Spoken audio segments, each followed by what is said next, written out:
Assalamualaikum warahmatullahi wabarakatuh. Alhamdulillahirabbil alamin. Wassalatu wassalamu ala asrofil mursalin wa ala alihi wa ashabihi ajmain. Asyhadu an la ilaha illallah wahdahu la syarikalah wa asyhadu anna Muhammadan abduhu wa rasuluh sallallahu alaihi wasallam la nabiyya ba'dah. Rabbi shrahli sadri wa yassirli amri wahlul 'uqdatam min lisani yafqahu qawli, amma ba'du. Terlebih dulu mari kita bersyukur pada Allah SWT. Hari ini dalam keadaan sehat walafiat kita dapat bersama-sama hadir di majelis ini dalam rangka menimba ilmu, dan kita akan belajar tentang filsafat pendidikan Islam. Oleh karena itu, kalau kita bersyukur, insya Allah Allah akan tambah nikmat, dan kalau kita kufur, Allah tidak akan mengurangi nikmat, tapi boleh jadi nikmat itu akan menjadi azab. La in sakartum la azidannakum wa la in kafartum inna azabi lasadid. Begitu kata Allah. Siapa yang bersyukur, ku tambah nikmatmu,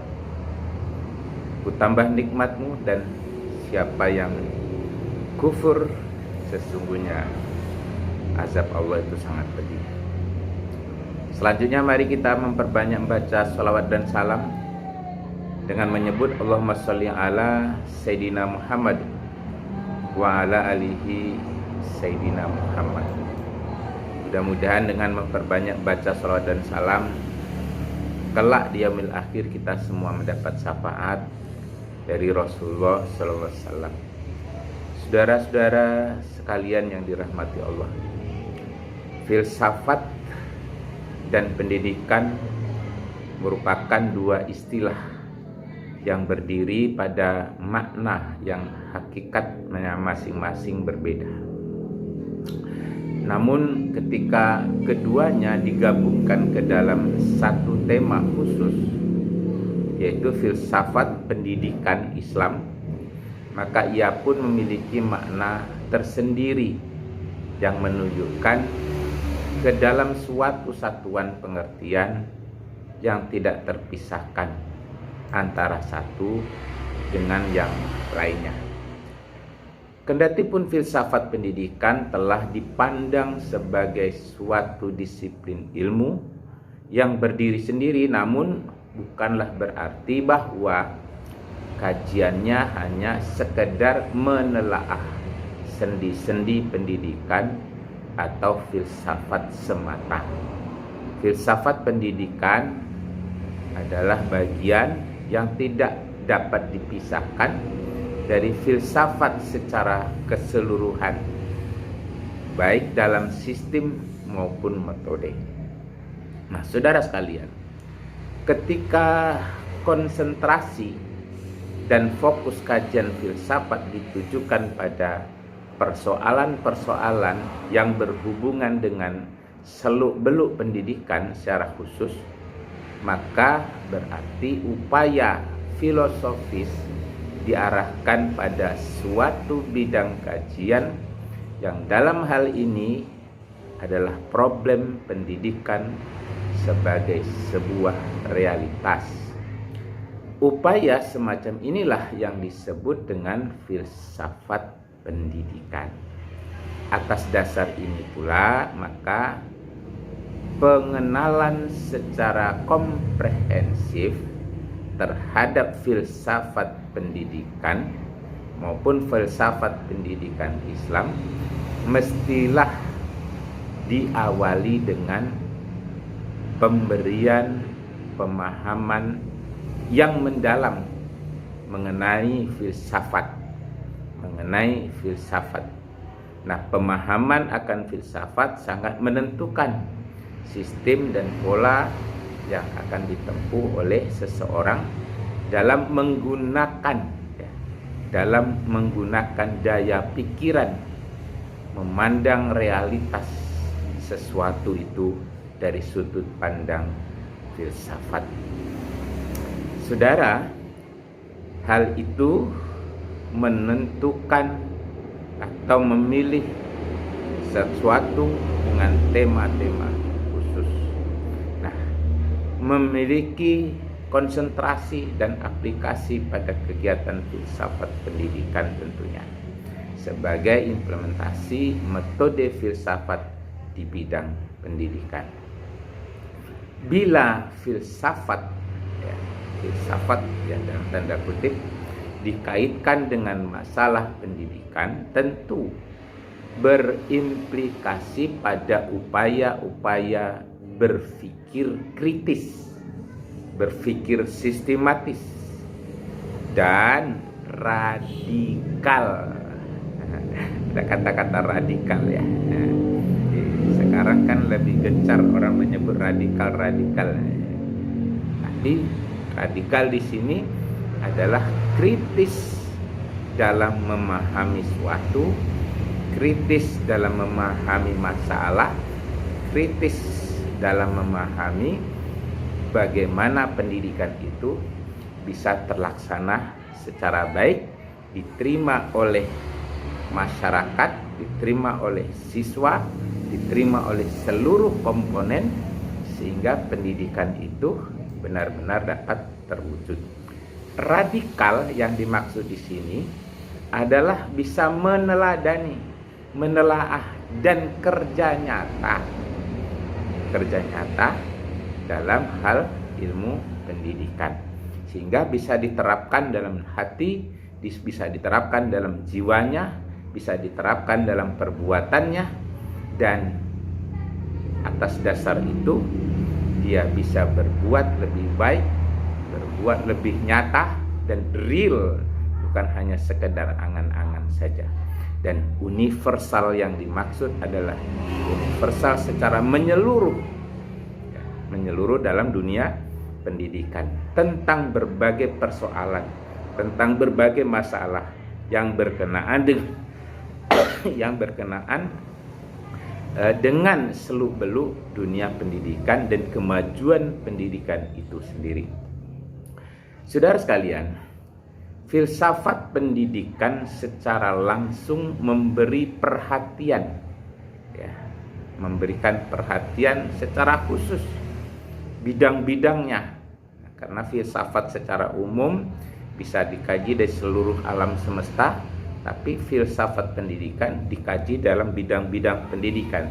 Filsafat pendidikan Islam langsung menyentuh kepada pendidikan Islam.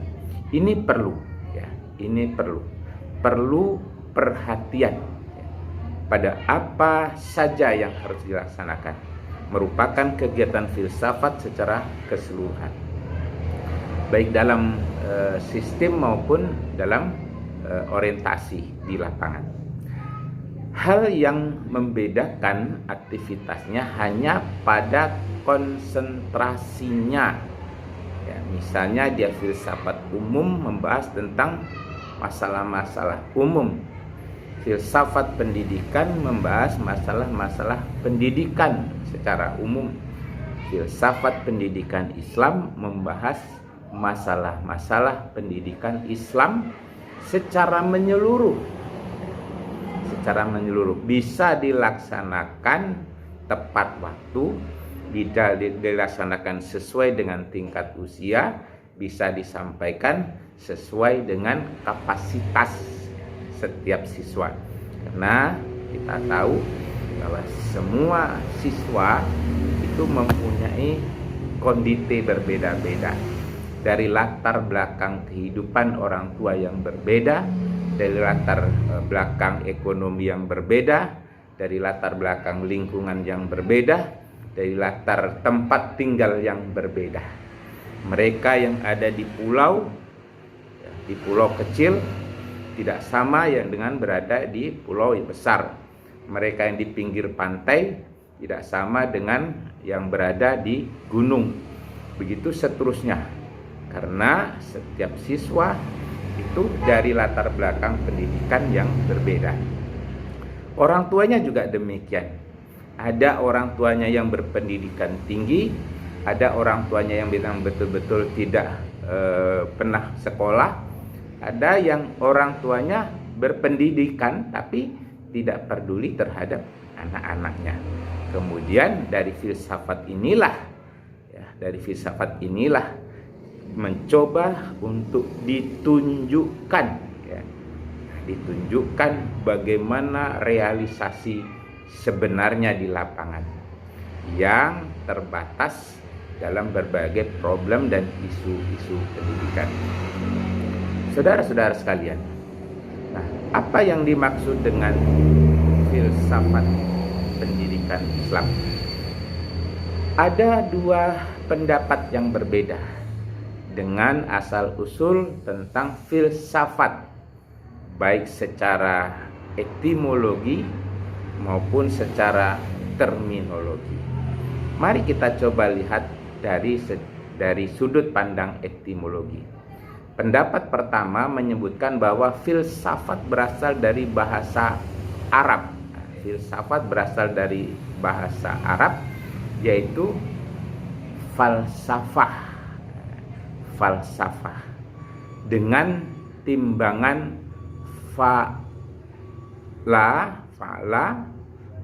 fa'lalah dan fi'lal. Ini timbangannya atau wazannya. Pendapat ini dikemukakan oleh Harun Nasution. Pendapat yang kedua mengatakan bahwa term filsafat berasal dari kata atau bahasa Inggris, yaitu phila dan sophos. Phila berarti cinta, sophos berarti ilmu atau hikmah. Dari sudut pandang mana kita harus melihat ini? Kedua-duanya harus kita lihat, baik dari sudut pandang Arabnya maupun dari sudut pandang bahasa Inggrisnya. Kedua-duanya mempunyai arti yang hampir mendekati. Saudara, dari pendapat-pendapat tadi, ada lagi pendapat yang ketiga yang menggabungkan antara pendapat pertama dan kedua. Pendapat ini dikemukakan oleh filosofi Islam atau filosof Islam yang disebut dengan Al-Farabi, wafat tahun 950 Masehi. Menurut Al-Farabi, filsafat berasal dari bahasa Yunani yang masuk dalam filsafat berasal dari bahasa Yunani yang masuk dan digunakan sebagai bahasa Arab, yaitu berasal dari kata filosofia. Philo berarti cinta dan sophia berarti hikmah. Jadi hampir sama antara menurut bahasa Arab, bahasa Inggris maupun bahasa Yunani. Lalu filsafat atau filosofia tadi secara harfiah berarti cinta, berarti cinta kepada kebijaksanaan atau cinta pada kebenaran. Nah, filsafat secara sederhana berarti alam pikir atau alam pikiran manusia atau alam berfikirnya manusia. Berfilsafat artinya berpikir, namun semua yang disebutkan berpikir bukan berarti filsafat. Orang yang berpikir bukan berarti orang yang berfilsafat, tapi dipilah-pilah antara berpikirnya filsafat dengan berpikirnya secara umum. Berfilsafat adalah berpikir secara mendalam, mendalam, atau istilahnya disebut secara radikal, secara radikal. Artinya pola pikir yang mendalam dengan sungguh-sungguh dikerjakan, dan real. Ya. Artinya dia misalnya dia menghafal Al-Quran, real, memang benar-benar hafal. Menghafal Al-Quran 30 juz misalnya, ya benar-benar dihafal 30 juz. Itu yang disebut radikal. Kemudian dia belajar bagaimana cara mendesain masjid misalnya. Didesain masjid itu, setelah didesain sedemikian rupa, masjidnya dibangun benar-benar real, nyata. Apa yang didesain sesuai dengan biayanya, sesuai dengan desainnya, dan benar-benar terjadi. Itulah yang disebut dengan radikal. Jadi kerja nyata itulah sebetulnya yang disebut dengan radikal. Tapi bukan seperti yang dituduhkan orang-orang yang menganggap semua orang Islam radikal, ustadz-ustadz radikal, orang-orang yang kerja nyata radikal, dikit-dikit radikal. Harus ada pengertian radikal itu sendiri.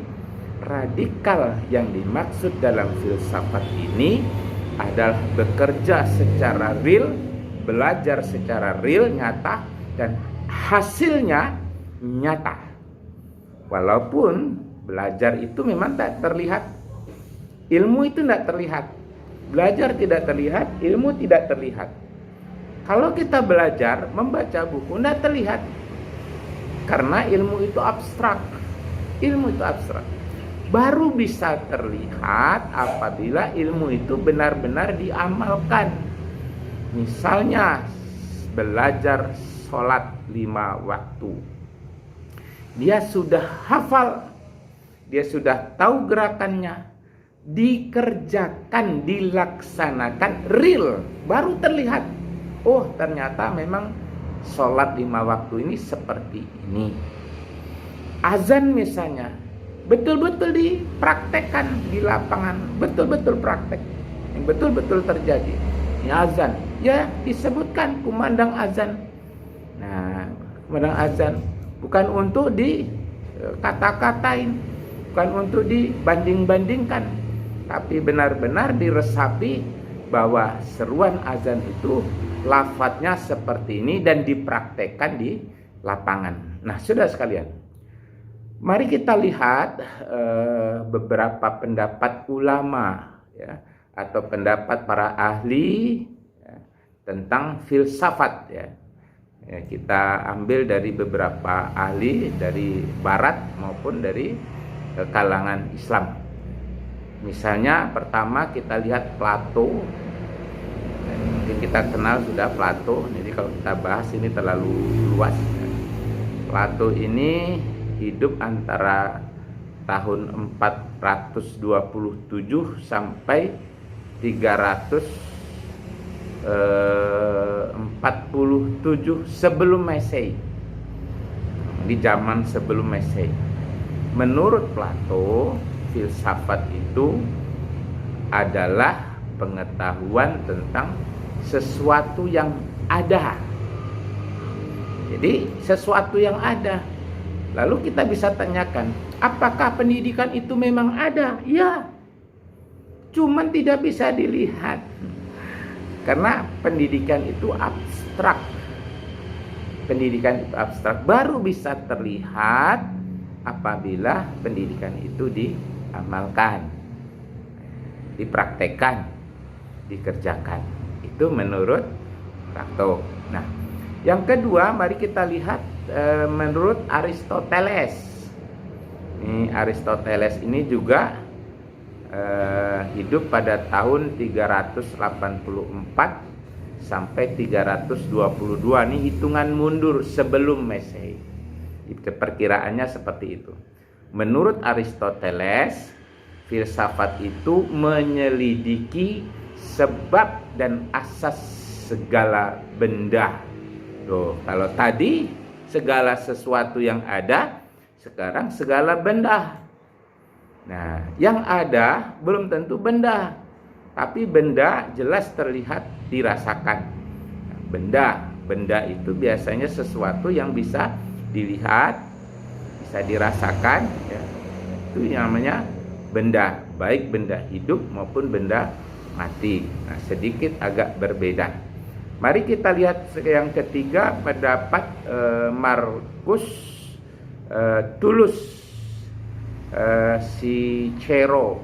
Marcus Tulus Cicero ini hidup pada tahun 1006 sampai 1400 106 ya, 106 sampai 143 sebelum Masehi. Dia merumuskan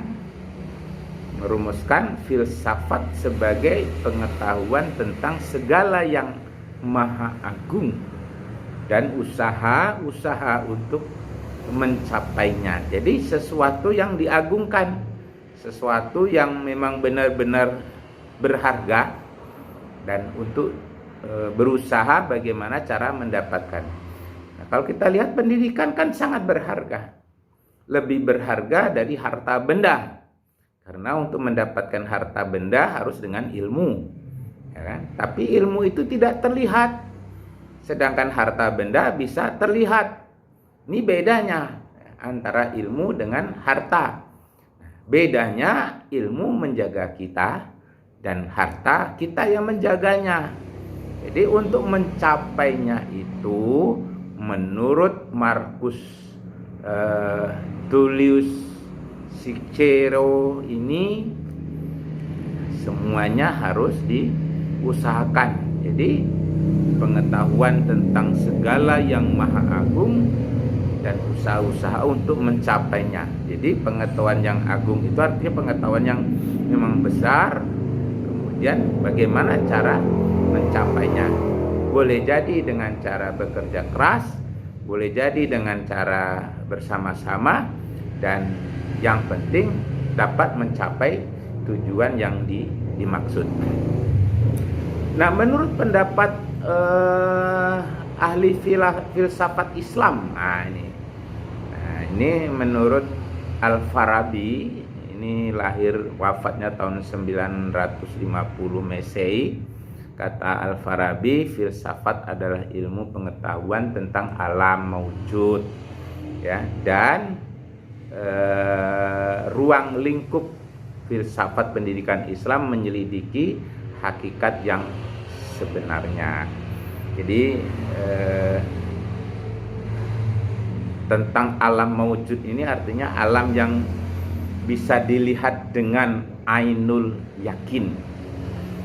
Alam yang maujud itu alam yang nyata, bisa dilihat dengan teropong, bisa dilihat dengan kacamata, bisa dilihat dengan teleskop, bisa dilihat dengan alat-alat, bahkan dengan alat yang mampu mendeteksi virus, sampai yang sekecil-kecilnya alat itu, sampai yang sekecil-kecilnya benda itu, sampai yang memang betul-betul real, tapi berdasarkan ajaran Islam. Berdasarkan ajaran Islam tidak terlepas dari Al-Quran dan hadis. Nah, di Al-Quran dan hadis inilah yang benar-benar kita lihat. Nah, saudara sekalian, kalau kita lihat memang terlalu banyak pendapat-pendapatnya. Namun definisi filsafat itu sangat luas karena setiap orang berbeda-beda. Kalau menurut pendapat ulama, sesuai dengan latar belakang pendidikannya, sesuai dengan latar belakang kehidupannya, dan dari mana dia belajar, maka dia akan mendefinisikan yang berbeda-beda. Dan kalau kita ambil beberapa kesimpulan, tentu pengertian itu bisa berbeda. Namun secara umum filsafat pendidikan Islam itu mencakup seluruh kegiatan pendidikan, tapi dibalut dengan ajaran Islam. Dasarnya Al-Quran dan hadis. Pendidikan Islam semua masuk, seluruhnya masuk. Pendidikan umum masuk, pendidikan barat masuk, semuanya. Yang membedakannya adalah dengan busana muslim, dengan busana Islam. Silakan buat pesawat, yang melaksanakan adalah orang Islam. Pesawat yang digunakan untuk kepentingan ajaran-ajaran yang benar. Silakan membuat senjata yang mengendalikan orang Islam sehingga tidak membunuh, tidak menghancurkan bangunan-bangunan yang berharga. Tapi kalau sudah di tangan orang-orang yang tidak bertanggung jawab dengan berbagai alasan, maka hancurlah. Dibangun gedung bagus-bagus dihancurkan, dibangun lapangan yang bagus dihancurkan, dibangun pesawat yang bagus dihancurkan. Itu kalau di tangan orang-orang yang tidak memiliki kadar keislaman yang kuat, tidak memiliki kemampuan menguasai ilmu Islam yang kuat, sehingga apapun yang dia lakukan hanya berdasarkan keinginan belaka dengan berbagai macam alasan. Saudara sekalian, memang sulit ya, apapun definisi filsafat, pengertian mengenainya sebagai patokan awal kiranya tetap diperlukan ya, tetap diperlukan apapun definisinya. Dalam konteks itu, Sidi Ghazalba mengartikan bahwa filsafat sebagai cara berpikir secara mendalam. Jadi Sidi Ghazalba ini membuat definisi bahwa filsafat itu adalah cara berpikir. Bagaimana berpikir secara mendalam tapi didasarkan pada ilmu ajaran Islam, berdasarkan ilmu Al-Quran dan berdasarkan hadis-hadis, sehingga tidak bertentangan. Nah, kemudian berpikir secara mendalam tapi sistematik ya, sistematik, tapi tetap radikal. Radikal yang dimaksud di sini real, kerja nyata, bisa dilihat, bisa dipraktekkan, dan ada buktinya bahwa itu baik.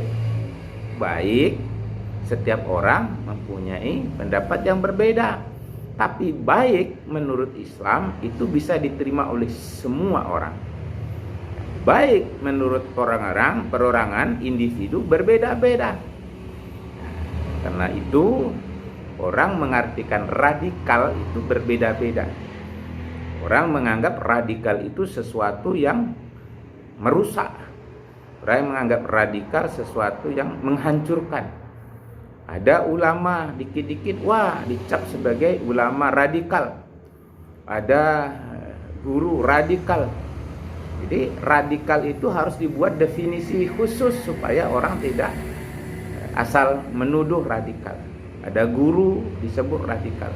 Padahal radikal yang dimaksud di sini adalah bukti nyata bahwa itu baik. Bukti nyata bahwa ilmu itu benar. Bukti nyata bahwa dia belajar menuntut ilmu.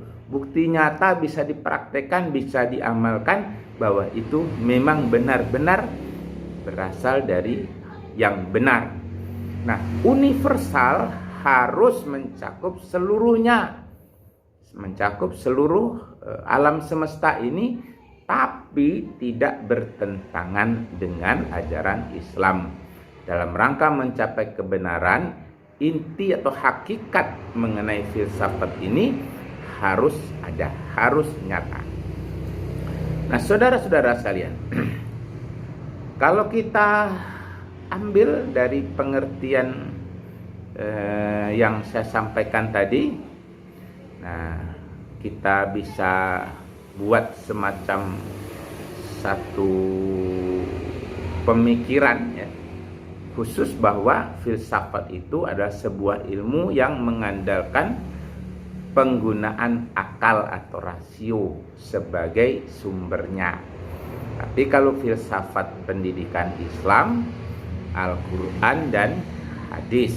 Tapi filsafat secara umum menggunakan akal dan pikiran. Kemudian ruang lingkupnya filsafat ini mencapai kebenaran hakikat segala sesuatu yang ada. Jadi hakikat yang ada, segala sesuatu yang ada itu bisa diterapkan, bisa diletakkan.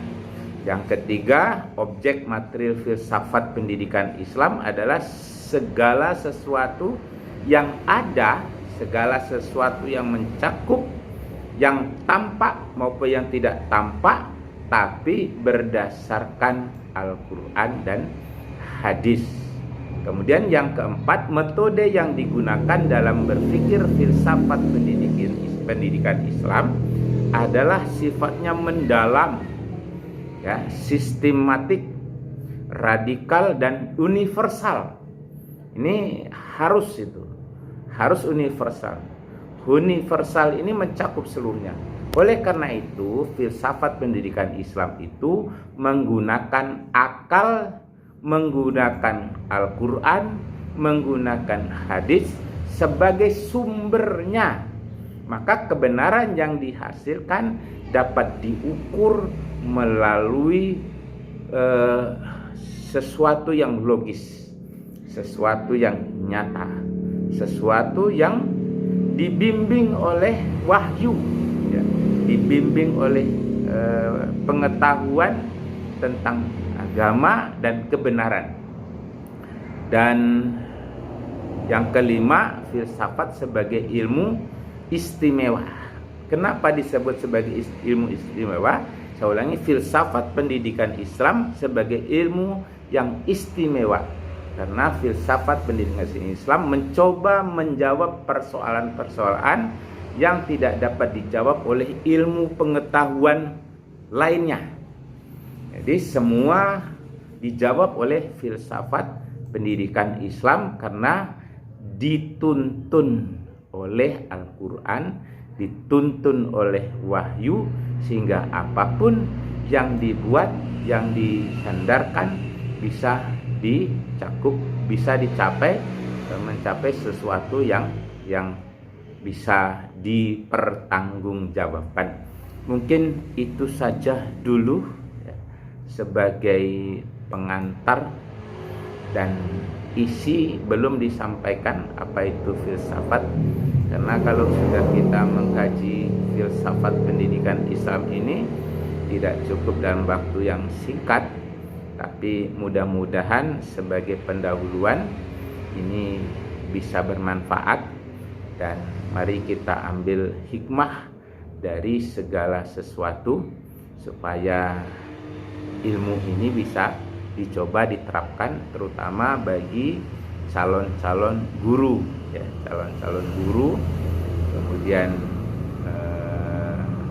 orang-orang yang memang menginginkan pendidikan itu hadir, dan calon-calon ibu rumah tangga, termasuklah ibu-ibu yang sudah punya anak, mudah-mudahan diarahkan bahwa pendidikan itu memang harus dibalut dengan ajaran Islam. Istilahnya nih ya, kalau kita menanam padi, ya, rumput pasti tumbuh. Saya ulangi, ibarat kita menanam padi, rumput pasti tumbuh. Tapi kalau menanam rumput, jangan mimpi akan tumbuh padi. Artinya apa? Belajar pendidikan Islam, belajar filsafat pendidikan Islam itu harus fokus kepada Al-Quran dan hadis. Yang lainnya dia akan tumbuh dengan sendirinya. Diibaratkan rumput tidak ditanam, dia akan tumbuh subur. Apalagi padinya dipupuk. Bahkan kadang-kadang lebih subur rumputnya daripada padinya. Ya, lebih subur rumputnya daripada padinya. Kenapa? Bisa jadi padinya habis dimakan hama. Orang yang belajar agama sekalipun kadang-kadang bisa terkikis oleh lingkungannya. Makanya ada nih sebahagian, dan semua paham dengan agama, tapi ternyata perbuatannya tidak menunjukkan bahwa dia berpendidikan agama. Oleh karena itu, kepada semua ibu, bapak-bapak, saudara-saudara, termasuk mahasiswa, calon-calon guru gitu ya, maka pelajarilah ilmu agama. Filsafat pendidikan Islam membawa kita kepada ajaran agama yang benar. Agama yang dimaksud adalah agama Islam. Supaya apa? Bahagia dunia, bahagia di akhirat. Sesuai dengan doa kita, Rabbana atina fid dunya hasanah wa fil akhirati hasanah wa qina azabannar. Itu yang paling pokok. Baik saudara sekalian, mungkin ini saja dulu yang dapat saya sampaikan. Mudah-mudahan ada manfaatnya. Insya Allah kita akan lanjutkan berikutnya. Nah, semoga Allah SWT memberikan keberkahan kepada kita. Fa'tabiru ya ulil absor la'alakum tatakun. Subhanakallahumma wa bihamdika asyhadu an la ilaha anta astaghfiruka wa atubu ilaik. Assalamualaikum warahmatullahi wabarakatuh.